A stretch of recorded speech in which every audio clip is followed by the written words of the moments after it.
என் தங்கமே, இன்று இந்த அப்பன் உனக்கு பேராபத்தான செய்தியைத்தான் கொண்டு வந்திருக்கிறேன். என் பிள்ளை, சொன்னவுடன் பதற வேண்டாம், பயப்பட வேண்டாம். அதற்கு அவசியமில்லை. அப்பன் சொல்கின்ற விஷயம் உன் வாழ்க்கையில் நடக்கிறதா? உண்மையாகவே இது போன்று ஒரு சூழ்ச்சிகள் நீ இருந்து கொண்டு இருக்கின்றாயா என்று சிந்தித்து பார். நிச்சயமாக உனக்கான நன்மைகள் உன்னை வந்து சேரும். என் பிள்ளை, உன்னை சுற்றி ஒருவருடைய சூழ்ச்சிகளை மிகவும் இறுக்கமாக பின்னப்பட்டு இருக்கின்றது. என் பிள்ளையே, நீ கவனமாக இருக்க வேண்டிய நேரம். நான் சொல்கின்ற இந்த அடையாளத்தை கொண்டு நபரிடம் நீ கவனமாக இருக்க வேண்டும். இல்லை என்றால் அவர்கள் உன் வாழ்க்கையில் கேள்விக்குறியாக நிறுத்தி வைத்து விடுவார்கள். உன்னோடு பேசுகின்ற சிலருடைய மனநிலையை அவர்கள் மாற்றி வைத்திருக்கின்றார்கள். நீ நல்லதே செய்தாலும் அங்கு தவறாகத்தான் அது போய் சேருகின்றது. என் குழந்தை, இப்படிப்பட்ட ஒரு சூழ்நிலையை உனக்கு உருவாக்கி கொடுத்த இவர்களிடத்தில் நீ கவனமாகத்தானே இருக்க வேண்டும். பயப்பட சொல்லவில்லை, கவனமாக இரு. இல்லை என்றால் இவர்களால் உனக்கு பேராபத்து நேர்ந்துவிடும் என்றுதான் உன் அப்பன் சொல்கின்றேன். அப்படியானால் உன் வாழ்க்கையில் என்ன நடந்து கொண்டு இருக்கின்றது? எந்த விஷயம் உன் வாழ்க்கையில் உனக்கு பேராபத்தை கொடுக்க காத்து கொண்டு இருக்கின்றது என்பதை நீ நிச்சயமாக இப்பொழுது தெரிந்து கொள்ள வேண்டியில்லை என்றால் இது உனக்குத்தான் ஆபத்தை கொண்டு சேர்த்துவிடும். என் பிள்ளையே, உன்னுடைய வாழ்க்கையில் கஷ்டங்கள் அதிகமாக வருகின்ற பொழுது உனக்கு இந்த வாழ்க்கையின் மீது இருக்கின்ற நம்பிக்கை கொஞ்சம் கொஞ்சமாக குறைந்து கொண்டு இருக்கின்ற நேரத்தில் இது போன்ற சூழ்ச்சிகளுக்கெல்லாம் நீ சிக்கி கொண்டு இருக்கின்றாய் என்று தெரியும் பொழுது அது மேலும் மேலும் உனக்கு மனவேதனைத்தான் கொடுக்கும் என்பதை என்னாலும் நிச்சயமாக புரிந்து கொள்ள முடிகின்றது. என் பிள்ளையே, அப்படி இருக்கின்ற இந்த நேரத்தில் உன் வாழ்க்கையின் மீது உனக்கு இருக்கின்ற நம்பிக்கை இனிமேல் அதிகரிக்க வேண்டும். அதற்கு இந்த சூழ்ச்சி வலைக்குள் இருந்து நீ வெளியில் வர வேண்டும். அப்பன் எல்லாம் தெரிந்துவிட்டு இதற்கான தீர்வினை காண்பித்து கொடுக்க விட்ட பிறகுதான் உன்னிடத்தில் வந்திருக்கிறேன் என்பதை நீ மறந்து விடாதே. என் குழந்தை, நீ செய்கின்ற விஷயங்களை ஒவ்வொன்றிற்கு பின்னாலும் ஏதாவது ஒரு சூழ்ச்சிகள் இருப்பது எப்பொழுதுமே உனக்கு தெரிய வராமல் இருந்து கொண்டு இருக்கின்றது. ஒரு முறை தெரியாமல் இருப்பதால் ஒவ்வொரு முறையும் அது உனக்கு தெரியாமல் இருக்கின்றது என்று அது உன்னுடைய தவறு.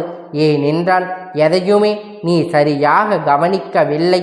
உன்னை சுற்றி என்ன நடக்கிறது என்பதை நீ சரியாக புரிந்து கொள்ளவில்லை என்றுதான் அர்த்தம். இத்தனை காலம் கடந்த பிறகும் உன்னுடைய இருப்பவர்களுடைய மனநிலை என்னவென்று தெரிந்து கொள்ளாமல் நீ இருந்து கொண்டு இருந்தால் அது உன்னுடைய தவறுதானே. என் பிள்ளையே, இனியாவது இதையெல்லாம் தெரிந்து கொண்டு இந்த வாழ்க்கையில் உனக்கு என்ன நடந்து கொண்டு இருக்கின்றது என்பதை புரிந்து கொண்டு உன்னுடைய வாழ்க்கையில் சந்தோஷத்தை நீ இனியாவது மீட்டெடுக்க வேண்டும். யாரால் உனக்கு கஷ்டம் வந்திருக்கிறது என்று ஒரு நொடி நீ யோசித்து பார். நிச்சயமாக இந்த வாழ்க்கை உன்னிடத்தில் என்ன சொல்ல வந்திருக்கிறது என்பதை நீ புரிந்து கொள்ள வேண்டும்.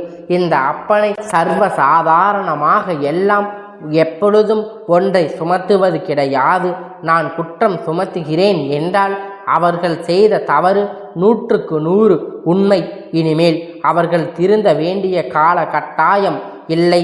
இதற்கு மேலும் அவர் திருந்த மாட்டேன், இப்படித்தான் இருப்பேன் என்று சொல்வார்களானால் அவர்கள் தெய்வத்திடமிருந்து தண்டனைகளை பெற வேண்டிய நேரம் வந்துவிட்டது என்று அர்த்தம். என் குழந்தை, இந்த சூழ்நிலையில் உனக்கு கொடுத்திருக்கின்ற ஒரு சில பிரச்சனைகள் உனக்கு சற்றென்று புரிந்து விடுகின்றது. ஆனால் இவர்கள் கொடுத்த பிரச்சனைகள் தான் உன்னால் புரிந்து கொள்ள முடியவில்லை. அதற்கு காரணம் என்ன தெரியுமா? இவர்கள் அவ்வளவு சரியாகவும் தத்ரூபமாகவும் உன் வாழ்க்கையில் நடித்து கொண்டு உன்னிடத்தில் நடமாடிக்கொண்டு இருக்கின்றார்கள். எது வேண்டும் என்று யோசிக்காமல் இந்த வாழ்க்கையில் என்ன நடந்து கொண்டு இருக்கின்றது என்று சிந்திக்காமல் உனக்கு எப்படியாவது கஷ்டங்களை கண்ணீரையும் கொடுக்க வேண்டும் என்று மட்டுமே தான் அவர்கள் யோசித்து கொண்டு இருக்கின்றார்கள். அவர்கள் வாழ்க்கையில் இருக்கின்ற பிரச்சனைகளை பற்றி எல்லாம் அவர்கள் ஒருபோதும் கவலைப்படுவது கிடையாது. ஆனால் உன்னுடைய வாழ்க்கையின் பிரச்சனைகளை கொடுப்பதில் அதிக கவனத்தோடு இருந்து கொண்டு இருக்கின்றார்கள். இவருடைய அடையாளம் என்ன தெரியுமா என் பிள்ளையே?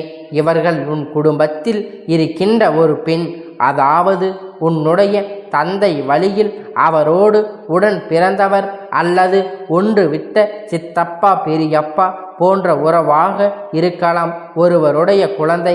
இந்த பெண்தான் மனதுக்குள் ஒரு பொழுதும் நல்ல எண்ணங்களை வளர்த்து கொள்வது கிடையாது. சகினி போல எப்பொழுதும் சண்டைகளை மூட்டிக்கொண்டு இருக்கக்கூடியவர்கள்.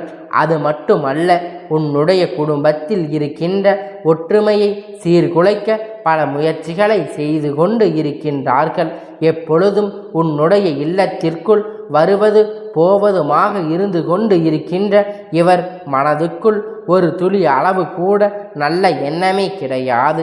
அடுத்தவர்கள் வாழ்க்கையை எப்படி கெடுக்க வேண்டும், அடுத்தவர்களை எப்படி அழிக்க வேண்டும், நம்முடைய பிள்ளைகளை விட இவர்களுடைய பிள்ளைகள் சந்தோஷமாக வாழ்ந்துவிடக்கூடாது, இவர்கள்தான் மகிழ்ச்சியாக இருக்க வேண்டும், இவர்கள்தான் நல்ல வசதியாக இருக்க வேண்டும் என்று என் பிள்ளை முதலில் அவர்கள் நினைப்பதை நீ உணர்ந்து யாராவது இப்படி நினைப்பார்களா என்று என் பிள்ளை நீ சொல்வாய்.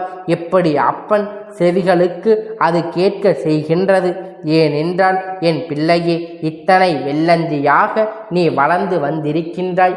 உன் வாழ்க்கையில் நடக்கின்ற பிரச்சனைகள் இதுதான் என்று சொன்ன கூட அது நீ நம்ப மாட்டாய். அது பெரிதாக எடுத்து கொள்ளாமல் அடுத்தவர்களின் மீது உனக்கு அத்தனை நம்பிக்கை, இந்த நம்பிக்கை உன் மீது வைத்திருந்தால் என் பிள்ளை நீ பிழைத்திருப்பாய் என்று உன் வாழ்க்கையில் நீ நினைத்த விஷயங்களை அடைந்திருப்பாய். இத்தனை காலமும் இது போன்றவர்களை நம்பித்தான் நீ உன் வாழ்க்கையை தொலைத்து வந்திருக்கின்றாய் என்பதை முதலில் புரிந்துகொள். உனக்கு வேதனைகளை கொடுக்கவும் மறைமுகமாக இதிலிருந்து கொண்டு உனக்கு கஷ்டங்களை கொடுக்கவும் இவர்கள் நினைத்த விஷயங்கள் பல உண்மையாகவே வெற்றியைத்தான் பெற்றிருக்கின்றது.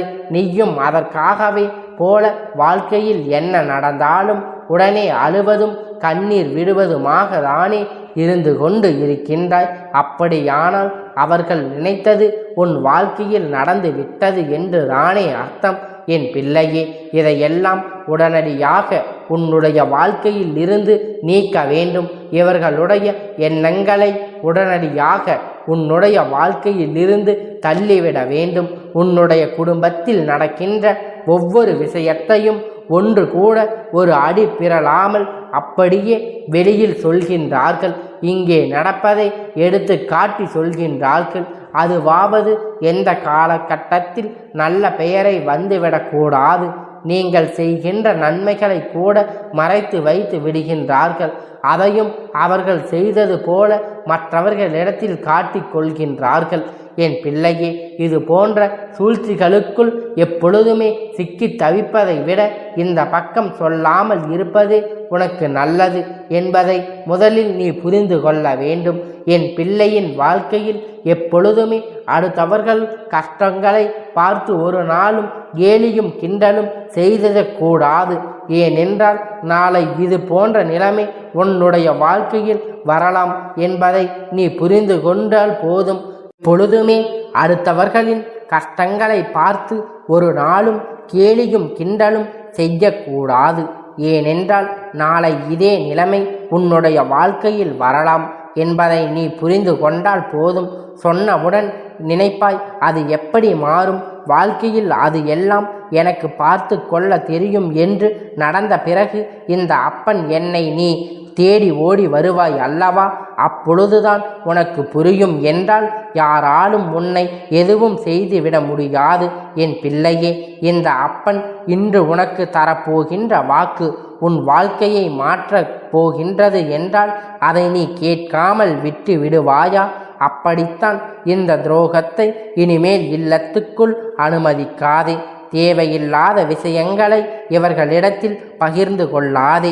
எந்த விஷயத்தை துருவி துருவி கேட்டாலும் அப்படியே நீ சுதாரித்து கொள். நிச்சயமாக இது உன் வாழ்க்கையில் நல்ல நிலையை கொண்டு வந்துவிடும். என் தங்கமே, இந்த அப்பனுடைய ஆசீர்வாதம் உனக்கு என்றென்றைக்கும் முழுமையாக கிடைத்து கொண்டே இருக்கும். கந்தா போற்றி, கடம்பா போற்றி, கதிர்வேலா போற்றி, ஆறுபடை வீடு கொண்ட முருகா போற்றி.